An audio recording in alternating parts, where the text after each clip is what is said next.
So here we have the Audi A4 Avant S-Line automatic on a 67 plate. I'm going to start off by showing you around the outside of the car, and then we'll hop in and run through some controls on the inside. But from the outside, you can see it's a 5-door car with alloy wheels. Let's start off inside the boot and then work our way around the rest of the car from there. The tailgate on this car will open electronically. You can do that from the key just here, or you can do it by pressing the button on the tailgate itself should you wish to. As we approach the back of the car, you'll see we have reversing sensors, plenty of boot space, along with those 3 individually folding rear seats as well. Okay, so we're just going to work our way back round to the front of the car, and then we'll hop in and run through some controls on the inside. But now that we've done a full circle of it, you can see it's in excellent condition the whole way round. Just briefly before we climb in, I think it's well worth seeing the interior from this exterior point of view. There's plenty to run through on the dashboard, so let's hop in and we'll do that right now. Okay, now that we're inside the car, we're going to start with the dials. On the left-hand side, we have the rev counter, and on the right-hand side, the speedometer and fuel gauge. In the middle, you can see the total miles for the car. They are 23,575.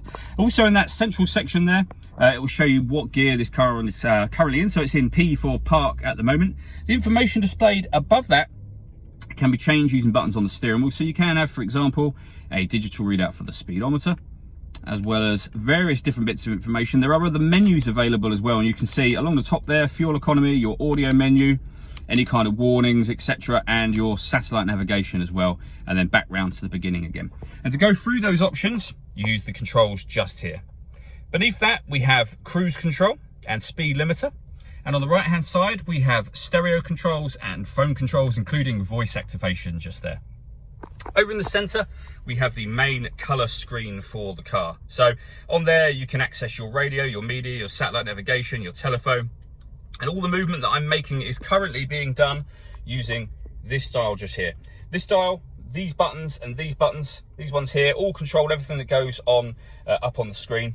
So you can focus your attention on the road while just operating this with your left hand should you wish to.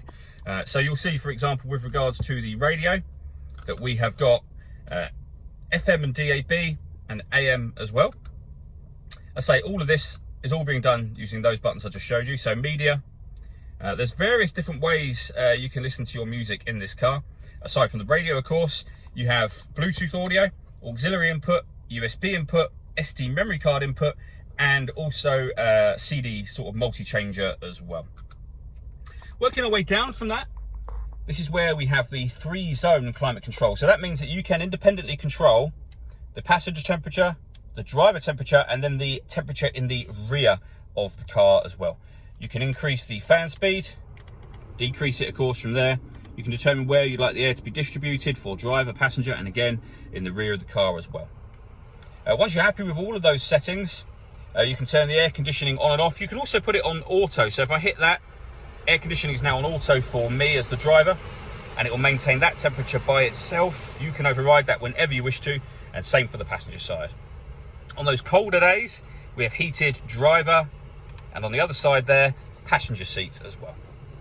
Beneath that, this button turns off the screen. So if this is a distraction, say at night time, press that button and you can turn the screen off completely. Press it again and it will come back on.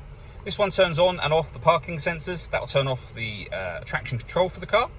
This one turns off the stop and start. So this car is designed to cut out when it's stationary in traffic to save you fuel. Hit that button to turn that system off. And then drive select will change the way the car drives. So you can put it into comfort, auto, dynamic, or individual, which means you can customize it yourself. Dynamic would be like a racetrack. Auto means it will do what it needs to do as and when it feels the road changing. And comfort will be for comfortable driving. So if you're going over lots of potholes or you're on the motorway, for example, that might be the mode to put it in then. We have a 12-volt charging socket, USB input, the button to start and stop the engine for the car, the buttons I showed you just a moment ago, the gear lever for the fully automatic gearbox, and the volume for the stereo, and then the electronic handbrake just there.